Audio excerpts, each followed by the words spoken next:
نبی اکرم صلی اللہ تعالی علیہ وآلہ وسلم اور حضرت ابو بکر صدیق رضی اللہ تعالی عنہ ایک مرتبہ نماز جمعہ کی ادائیگی کے بعد مسجد نبوی میں جلوہ فرمائے۔ عصر کی نماز کا وقت ہوا،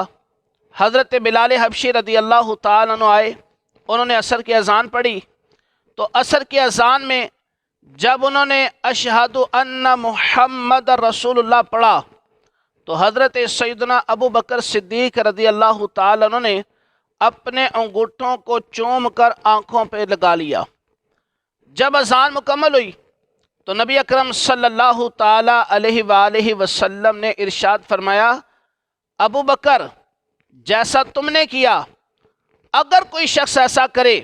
کہ اذان کے وقت اذان سنے اور میرا نام سن کر انگوٹھوں کو چوم کر آنکھوں سے لگائے تو اللہ رب العزت اس کے تمام اگلے اور پچھلے گناہوں کو معاف فرما دے گا۔ تو سبحان اللہ، کیسی پیاری فضیلت ہے۔ انگوٹھے چومنا صدیق اکبر کی سنت، اور نبی پاک علیہ السلام نے کتنی پیاری بات فرمائی کہ اللہ تعالیٰ اس عمل کرنے والے کے اگلے پچھلے گناہوں کو معاف فرما دے گا۔ اسی طرح حضرت آدم علیہ السلام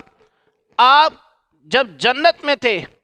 تو آپ کی اس انگلی، جسے ہم شہادت کی انگلی کہتے ہیں، اس انگلی کے ناخن پر ایک نور چمکا اور اس انگلی نے تسبیح پڑھی، اس لیے اسے کلمے کی انگلی کہا جاتا ہے۔ اور آپ کے دونوں انگوٹھوں کے ناخنوں پر نور محمدی چمکا، آپ نے آدم علیہ السلام نے اسے چوم کر آنکھوں پہ لگا لیا۔ اب حضرت جبریل امین علیہ السلام نے ایک مرتبہ یہ بات نبی پاک علیہ السلام کی بارگاہ میں عرض کی، یا رسول اللہ صلی اللہ علیہ وسلم، حضرت آدم علیہ السلام کے انگوٹھوں کے ناخنوں پر آپ کا نور چمکا تھا اور انہوں نے چوم کر آنکھوں سے لگا لیا تھا۔ تو نبی اکرم صلی اللہ علیہ وآلہ وسلم نے ارشاد فرمایا، اے جبریل علیہ السلام، جو میرا امتی اذان سنے اور اذان میں میرا نام سن کر اگر اسی طرح جس طرح آدم علیہ السلام نے اپنے انگوٹھوں کو چوم کر آنکھوں سے لگایا تھا، اگر میرا کوئی امت ایسا عمل کر لے گا تو وہ شخص کبھی اندھا نہیں ہوگا۔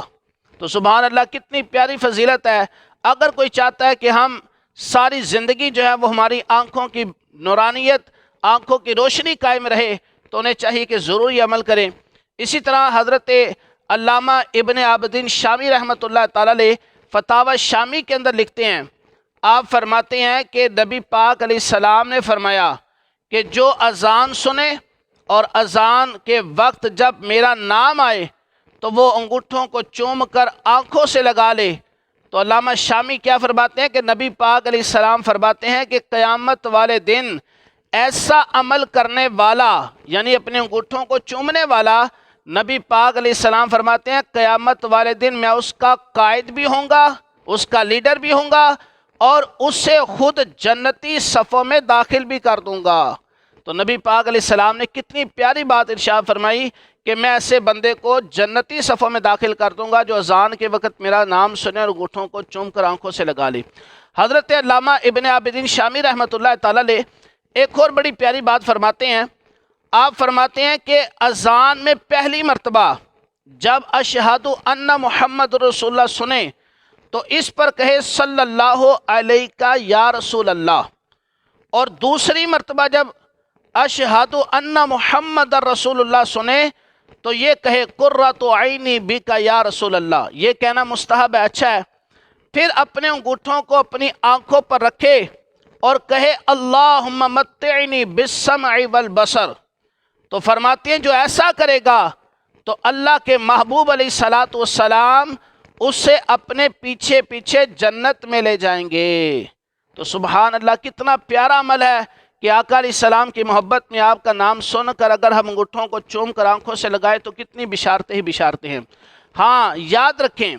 کچھ ایسے موقع ہیں جہاں پر آپ نے انگوٹھے نہیں چومنے، مثلا جب قرآن پاک کی تلاوت ہو، اور بطور خاص جب قرآن پاک کی آیت مبارکہ پڑھی جائے ما کان محمد ابا احد من رجالکم،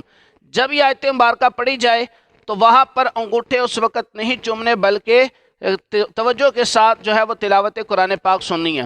اسی طرح اذان سے پہلے جمعے کی اذان جو ہوتی ہے خطبے سے پہلے، اس اذان میں اور جمعے کے عربی کے خطبے میں جب نام اقدس آئے تو اس وقت انگوٹھے نہیں چومنے۔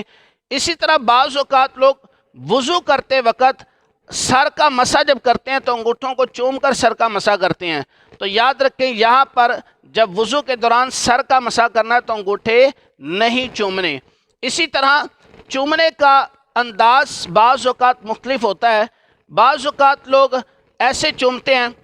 کہ آواز آتی ہے، تو یاد رکھیں چومنے کا درست طریقہ یہ ہے کہ آپ کے جو انگوٹھوں کے ناخن ہیں آپ نے انہیں ہونٹوں پر رکھنا ہے، اور نام اقدس صلی اللہ علیہ وسلم آئے تو درود پاک پڑھتے ہوئے صلی اللہ علیہ وسلم پڑھتے ہوئے آنکھوں پہ لگا لیں، آنکھوں پر پھیر لیں، تو یہ چومنے کا درست طریقہ ہے۔ اللہ رب العزت ہمیں صدیق اکبر اور حضرت آدم علیہ السلام کی ان اداؤں کو، ان سنتوں کو اپنانے کی توفیق نصیب فرمائے۔ آمین بجاہ النبی الامین صلی اللہ علیہ وآلہ وسلم۔